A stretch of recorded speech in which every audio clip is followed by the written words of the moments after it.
tui sanlai Kodamtolani simi Dhormanagar thangmani lahar kasulaikhya bori bodol nungjanai tui sanlai lahar kasulai mani patimung Uttor Jela Kodamtola thanani Kodamtolani simi Dhormanagar thangmani lahar lower gate bai nanglajak amsayo khadui lama kasunai borok saikhanarka lai thangnai nokha talai romoi Bishnupur 4 nong ward o nungjanai tui kerei abon bagini amsaini panchayat ni simi o hapangni beremo sawibo mungsa molaja manya abon bagini kamini borok lama kasui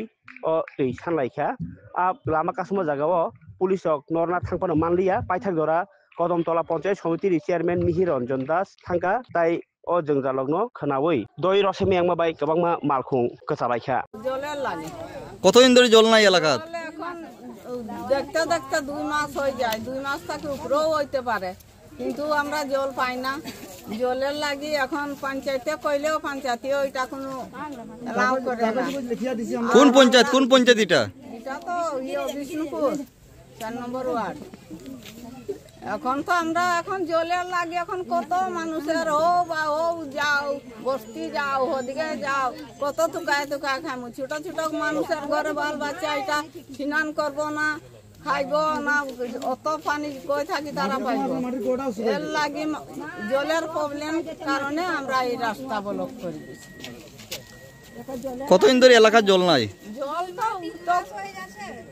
2-2.5 মাস চলি যায় আর একদম কালী পূজা থাকেও মানে এইদিকে আর জলের কোনো সময় মিলে না তো প্রধান জানাইছেনি জানানি হইছে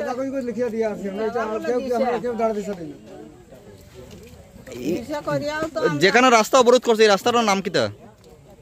এটা লোয়ার গেট আপনার নাম কিটা আরতি কি আমরা এখানে আমরা জল ফল কিছু পাই না ঠিক আছে এরপরে আমরা দিছি পঞ্চায়েতে দিছি সব জায়গাতে আর কাগজপত্র দিছি এরপর আমরা জল পাই না আজ থেকে 2 থেকে 3 মাস আমরা জলে লাগি আমরা প্রবলেম এই কারণে আমরা রাস্তাটা আটকাইছি স্যার আপনারা কোন পঞ্চায়েতের বাসিন্দা আমরা হইলো 4 নম্বর ওয়ার্ড কোন পঞ্চায়েত বিষ্ণুপুর এই জায়গাটার নাম কিটা জায়গাটার নাম হইলো লালচড়া লোয়ার গেট আর যে রাস্তার উপর করছে অবরোধ এই রাস্তাটা কই গেছে এই রাস্তাটা আগরতলা পর্যন্ত গেছে স্যার এই রাস্তাটা আগরতলা পর্যন্ত গেছে এরপরও আমরা এইটা করছি কত পরিবারে বসবাস আছে এইখানে আমরা আছি 40 না 45 পরিবার স্যার আমরা এখানে বসবাস করি প্রধান জানাইছো তোমরা আমরা জানাইছি স্যার কিছু হইছে না কিছু আমরা এখনো এত কম পাইছি